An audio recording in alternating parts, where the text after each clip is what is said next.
Hello, everybody, and welcome to another edition of Inside Guns with your host, me, the Yankee Marshal. Today, I want to confess to a terrible sin. The other day at my gun shop, I considered buying a Keltec. Now, I know what you're thinking. Were you drunk? Were you on PCP? What was your excuse? None of those things. I was totally sober as usual. But I was in there, and I had said something about the P50 from Keltec. And one of the employees there was like, oh, we have one in. Do you want to look at it? And I was like, sure, I want to look at it. He's like, are you really sure? And I was like, sure. He was basically saying, you're going to be disappointed. And I was like, believe me, when it comes to Keltec, I don't think I could be disappointed because my expectations are so low. Well, he gets the gun down. I look it over. And now I have said for a while now, that I think this gun has potential as far as being like the ultimate zombie weapon. A serious zombie killer. 50 rounds of 5.7 in a pistol. And it would take quite a big holster to wear this as a pistol, but I could see me doing a big drop leg holster in the zombie apocalypse. Hey, that'd be fashionable.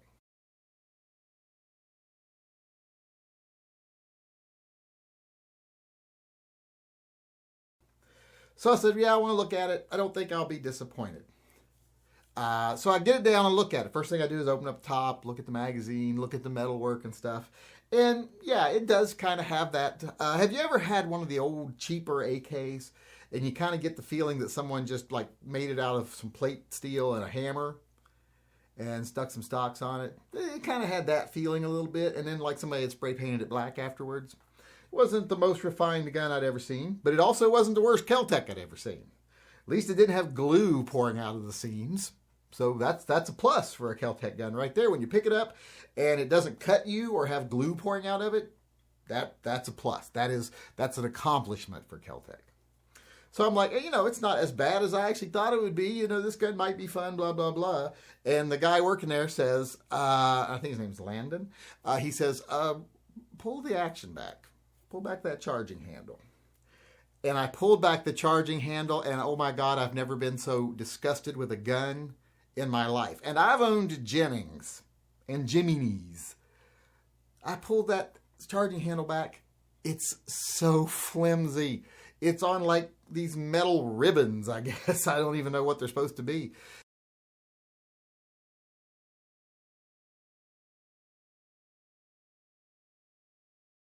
But it was almost like it was on strings. It was so bad. You can move it around so much. How long do you think it's going to be before these get bent out of shape and it no longer racks properly?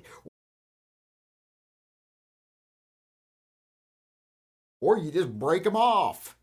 I mean, how flimsy it was pathetic. Like I said, I've been disappointed with Keltecs before. I don't know how they thought this was something they could even put on the market.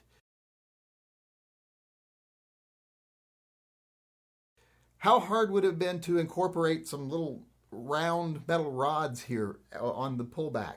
Or something, more like what an AR does.